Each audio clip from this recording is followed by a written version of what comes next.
지난 14일 정부가 국민연금 제도 개선안을 발표했습니다. 이번에 마련된 제4차 국민연금 종합운영계획안은 국민연금 재정 안정화 방안과 함께 노후소득 보장 강화, 사각지대 해소, 급여 내실화에 초점을 맞췄다고 하는데요.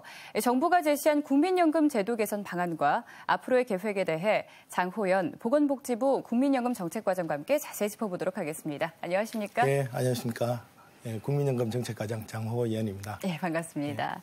네. 먼저 이번에 새롭게 마련된 제4차 국민연금 종합운영계획안의 주요 특징부터 짚어주시죠. 저희 이번 4차 국민연금 종합계획은 한 3가지 이전 계획하고 특징이 있습니다. 예. 첫 번째는 기존에는 국민연금으로만 이렇게 계획을 수립했는데 이번에는 다른 저희 공적연금인 기초연금 그리고 퇴직연금 이런 식으로 해서 자청 노후소득 보장적인 관점에서 저희가 그 계획을 마련했고요. 두 번째는 그동안의 하나의 그 종합계획이 재정 안정화 중심으로 계획을 많이 수립했다면은 이번에는 좀 소득 보장이라든가 이런 노후소득 보장의 관점도 함께 균형을 맞추려고 했습니다. 그리고 그 절차적인 측면에서는 저희가 지난번에 8월 달에 자문안을 발표하고 그 뒤로 한 2개월 정도 국민 의견을 수렴하였습니다. 그래서 이번 계획은 국민 의견을 바탕으로 수립되었다는 점이 이전 계획하고 가장 큰 차이라고 볼 수 있겠습니다. 그런데 제일 중요하네요. 국민 의견을 어떻게 모았는지 궁금한데요. 그럼 국민들의 의견은 어땠습니까? 같이 좀 짚어주시죠. 국민 여러분들께서는 그 국민연금에 대해서 많은 우려와 또 비판을 많이 하셨습니다. 저희가 국민 여러분들께서는 좀 공통적으로 하신 말씀들이 있는데 그분이 국민연금의 좀 신뢰성을 높일 필요가 있다. 예를 들면 국가가 직업을 보장한다든가 이런 형태의 노력을 좀 했으면 좋겠다. 그리고 국민연금 제도가 상당히 어려우니 교육과 홍보를 좀 많이 해달라. 그리고 올해가 좀 다소 기금 수익률이 낮으니 기금 수익률을 좀 높일 수 있는 이런 방안을 좀 강구해달라라는 이런 좀 공통적인 지적이 있었습니다. 그리고 좀 소득 대체율 인상과 보험료 인상에 관해서는 국민 여러분들이 상당히 약간 좀 상반되고 다양한 의견들이 많았습니다. 그래서 어떤 분들은 현행 유지를 계속하자 그리고 그런 분위기를 형성한 후에 개혁을 하자는 분이 계시고 어떤 분은 미래 세대를 위해서 보험료를 조금 올려야 된다 이런 말씀하시고 어떤 분은 그동안 소득 대체율을 너무 낮췄기 때문에 소득 대체율을 좀 높이는 이런 노후소득 보장 관점에서 개혁안을 만들어야 된다 이런 말씀을 많이 하셨습니다. 그래서 저희가 여러 가지 이런 의견들을 가지고 있는데 저희가 좀 국민 수용성을 고려해서 좀 계획안을 좀 준비하였습니다. 이번에 4가지 안이 이런 국민들의 의견 반영이 된 것 같은데 토론회도 가졌더라고요. 어떤 방식으로 의견을 모았습니까? 저희가 소위 얘기하는 전문가 집단 내지 이해관계자 집단들이 있습니다. 그래서 노동계, 사용자, 그리고 노인청, 청년청 이래 가지고 개별적으로 포커스 그룹을 마련해서 저희가 토론하였고 그리고 전국적으로 저희 시도 순회별 토론회를 열었습니다. 그래서 한 2,000여 명이 참석하였고요. 그리고 저희가 한 2,000여 분에 대해서 직접 전화 설문조사를 했습니다. 그래서 설문조사를 통해서 국민들의 의견을 수렴하였습니다. 이번에 제도 개선안이 발표가 되고 눈에 띄는 부분이 국가가 책임지고 지급한다는 걸 명문화한다는 내용입니다. 이를 포함해서 이번 제도 개선에 있어서 어떤 원칙이 있었을까요? 저희가 지금 국민들의 의견이 제가 말씀드린 것처럼 좀 공통된 의견들이 있고 또 상반된 의견들이 있습니다. 그래서 제가 공통된 의견들은 국민 신뢰라든가 이런 것은 공통적으로 저희가 계획에 반영하고 상반된 의견은 좀 더 토의가 필요하기 때문에 있는 그대로 상반된 의견은 각각 제시하는 형태로 이런 형태로 국민연금 종합계획 수립을 작성하는 원칙으로 저희가 삼았습니다. 그리고 아울러 이런 것들이 실질적으로 현실화되려면 국민들이 관점에서 좀 수용성이 높아야 됩니다. 그래서 수용성을 높일 수 있는 이런 것도 함께 원칙으로 잡았습니다. 그리고 또 기금의 지속 가능성 확대도 원칙으로 삼았던 것 같은데요. 그렇습니다. 기금 같은 경우에는 지속 가능성이 늘 항상 되는 문제이기 때문에 그렇기 때문에 저희가 미래 세대를 위해서도 조금이라도 지속 가능성을 할 수 있는 이런 방안도 포함시켰습니다. 그렇다면 주요 내용에 대해서 짚어보도록 하겠습니다. 제4차 국민연금 종합운영계획안은 어떤 내용인지 보니까 이제 보험료 납부가 어려운 분들을 지원하는 그런 계획도 있던데 주요 내용 짚어주시죠. 저희가 지금 당장 국민들이 원하시는 공통재진 부분에 대해서는 그게 뭐 가입과 급여 부분들이 있는데요. 가입 부분에 대해서는 지금 그동안 지역가입자분들한테는 좀 지원이 좀 많이 안 되었습니다. 어려움을. 그래서 저희가 지금 지역가입자 중에서도 좀 돈을 소득이 없어서 좀 어려우신 분들이 계시거든요. 소위 그것을 그 납부 예외자라고 보통 지칭을 합니다. 그래서 이런 분들한테 어느 정도 보험료를 지원하는 이런 사업을 좀 신설할 계획이고요. 그 아울러 지금 두루누리 국민연금 보험료 지원 사업이 있고 농어민 지원 사업들이 있습니다. 그래서 두루누리 사업 같은 경우에는 금년도 190만 원에서 내년도 한 210만 원으로 좀 기준을 높여서 그 혜택을 많이 지원하려고 하고 있습니다. 아울러 저희가 좀 급여 제도와 관련해서는 계속 그 사회적으로는 계속 지적되어 왔던 문제입니다. 크레딧 문제입니다. 크레딧은 저희가 둘째 아부터 크레딧을 지급하는데 이번에 관련 부처 협의를 통해서 첫째 아부터 지급하는 형태로 저희가 협의를 마칠 거예요. 그리고 유족연금도 계속 그 국민들이 좀 부족하다. 그래서 지금 30%인데 한 10% 정도 인상하는 이런 형태로 저희가 가닥을 잡았고요. 특히 좀 분할연금 같은 경우에는 수급이 된 이후에만 분할을 할 수 있기 때문에 수급 전이라도 좀 분할을 할 수 있도록 요거는 뭐 남녀 다 동일한 상황입니다. 그래서 그 분할연금의 방식을 기존의 그 급여에서 소득으로 바뀌고 분할하는 최저 혼인 기간도 5년에서 1년 정도로 이렇게 바꾸었습니다. 그리고 무엇보다도 좀 중요한 것이 이 국민연금에 대한 국민들의 신뢰를 높이기 위한 그 지급 보장을 명문화하는 겁니다. 지금은 약간 좀 유사한 것이 있지만은 국가가 좀 더 지급한다는 것을 법에 명시적으로 할 수 있는 방안을 이번에 좀 늘 그럴 생각으로 하고 있습니다.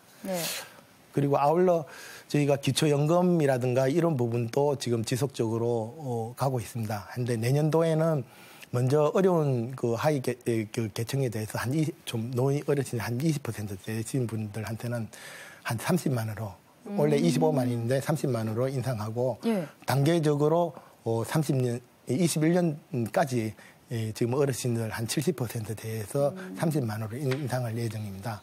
아울러 저희가 지금 퇴직연금이라든가 개인연금, 그 주택연금 이런 부분에 대해서는 좀 약간 좀 체계적으로 못 가고 있다. 부처 간 협조가 좀 부족하다. 이런 말을 좀 많이 들었습니다. 그래서 관련 부처 간 협의체를 구성해서 좀 체계적인 노후연금 틀을, 다층 노후보장 틀을 좀 짜보려고 그렇게 생각하고 있습니다.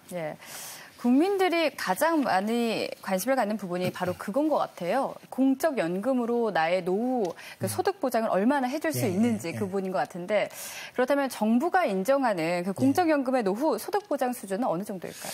저희가 이번에 다른 이전 계획하고 좀 달리 그 국민들의 시각에서 한 노후 소득 보장 목표를 어느 정도 당장은 지금 어렵더라도 지금 목표를 좀 설정하고 사회적 논의를 거쳐서 좀 가는 방향으로 일단은 좀 시작은 해보자는 이런 생각을 했습니다. 그래서 저희가 그 정책 목표로 노후소득 보장 목표를 한 100만 원 수준에서 95만 원에서 한 100만 원, 108만 원 정도 사이고 그게 최저죠. 네, 최저고 그게 어느 정도 퇴직연금이라든가 이런 부분들이 잘 같이 결합된다면은 한 137만 원에서 한 154만 원 정도까지 한 1인 기준으로 좀 높일 수 있다고 생각 들고 있습니다.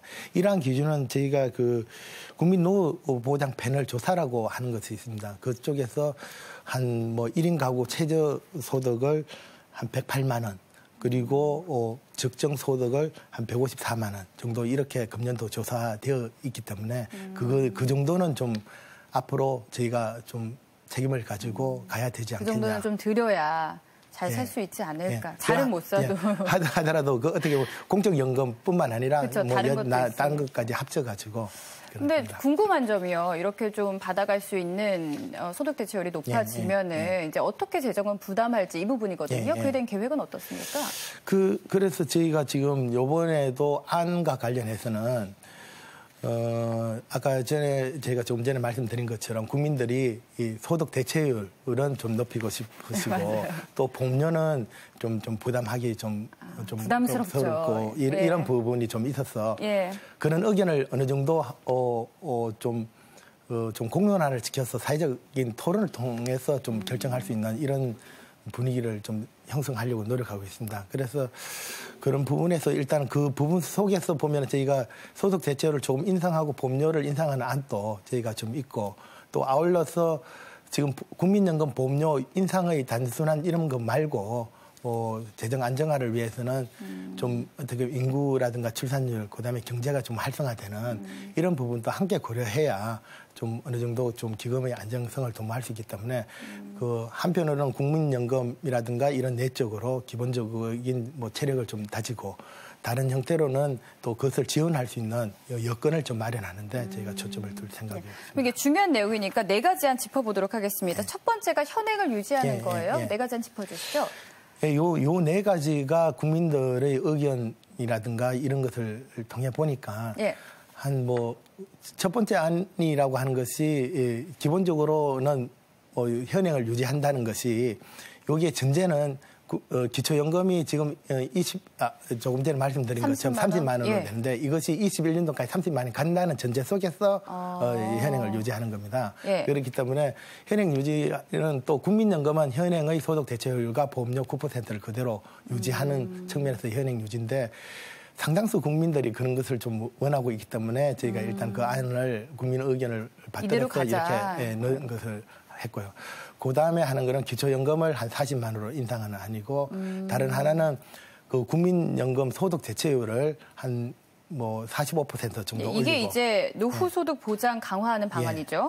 하고 그 다음에 또 다른 노후소득 보장 강화가 한 50% 정도 인상하는데 두 개 안은 그 인상한 만큼 그에 걸맞는 보험료도 함께 동시에 이렇게 하기 때문에 하나는 한 3%씩 하나는 4% 해가지고 그것도 바로 1% 올리는 것이 아니라 국민 여러분의 수용성을 감안해서 한 5년에 1% 정도씩 해서 바로 그 보험료가 바로 부담이 되지 않도록 그런 식으로 설계했습니다. 12% 올리고 13% 올리고 그런 식으로 해서 그러니까 예를 들자면 21년도에 1% 올리고 26년도에 1% 올리고 31년도에 1% 그래 바로 한 2, 3년 만에 1, 2, 3% 다 올릴 수는 없고 그러니까 5년에. 한 10년에 한 1% 올리는 이런 형태로 했습니다. 네, 알겠습니다.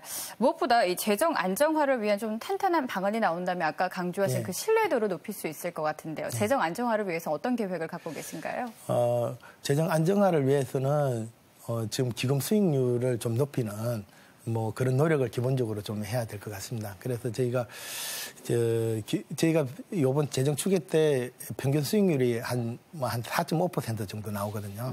그래서 이제 약간 좀 수익률을 높이는 노력을 하고 그리고 보험료라든가 이런 부분은 사회적 합의를 통해서 좀 인상하는 방안을 좀 강구하고 그리고 아울러 기본적으로 저희가 이게 인구가 상당히 약간 좀 저희가 좀 노령 인구가 많아지고 저출산율을 가지고 그 애들은 좀 줄어들고 이런 것이기 때문에 좀 출산율을 좀 높이면서 어느 정도 인구 구조를 좀 균형 있게 가지는 노력을 함께 하고 그다음에 경제를 활성화시켜서 기금의 좀 수익률을 높이는 이런 작업을 함께 해야 좀 되지 않겠나 그렇게 생각하기 때문에 또 그러한 의견들을 꼭 국민연금 내에서 해결하지 말고 다른 데에도 함께 좀 고려해야 된다는 이런 의견들이 좀 많았습니다. 그래서 그런 의견들을 함께 이번 기본계획에 포함시켰습니다. 네. 이번에 개선안이 발표가 됐습니다. 앞으로 거쳐야 될 과정들이 많죠. 끝으로 추진 계획에 대해서 오늘 마무리 말씀으로 해주시죠. 지금 저희가 어제 국민연금 심의위원회에서 좀 안을 저희가 보고 드렸고 빠르면은 내일 작은 회의를 할 예정입니다. 그리고 국무회의가 있다면 한 다음 주 정도 하고요. 그러면 정부 내에서 기본적인 절차는 끝나고 저희가 12월 말까지 국회를 제출할 겁니다. 그런데 지금 현재 경제사회노동위원회라고 저희 사회적 기구가 있는데 그게 국민연금 특위가 구성되어 있습니다. 그래서 경제사회노동위원회에서 국민연금 특위에서 저희 정부안과 함께 위원님들이 요 논의를 할 것입니다. 그래서 그 논의를 하면은 그 결과를 어떤 형태든지 제출할 생각으로 그쪽에서 제출하고 궁극적으로는 그 국민연금은 법에 의해 가지고 실현되기 때문에 국회에서 입법 과정을 통해서 이렇게 결정됩니다. 물론 국회에서 입법 과정이 단순하게 이렇게 가는 것이 아니라 과거의 예를 보면은 국회에서도 특별위원회를 구성해서 국민연금을 또 논의하는 이런 자리를 마련할 것 같기도 합니다. 그거는 또 진행 상황을 좀 지켜봐야 될 것 같습니다. 그렇군요. 네. 알겠습니다. 국민들의 의견을 수렴하고 국민을 중심으로 한 이번 국민연금 제도 개선. 앞으로도 여러 사회적 합의 과정을 통해 보다 실효성 있는 국민연금 제도가 정착될 수 있길 바랍니다. 지금까지 장호연 보건복지부 국민연금 정책과장과 함께했습니다. 오늘 말씀 고맙습니다. 예, 감사합니다.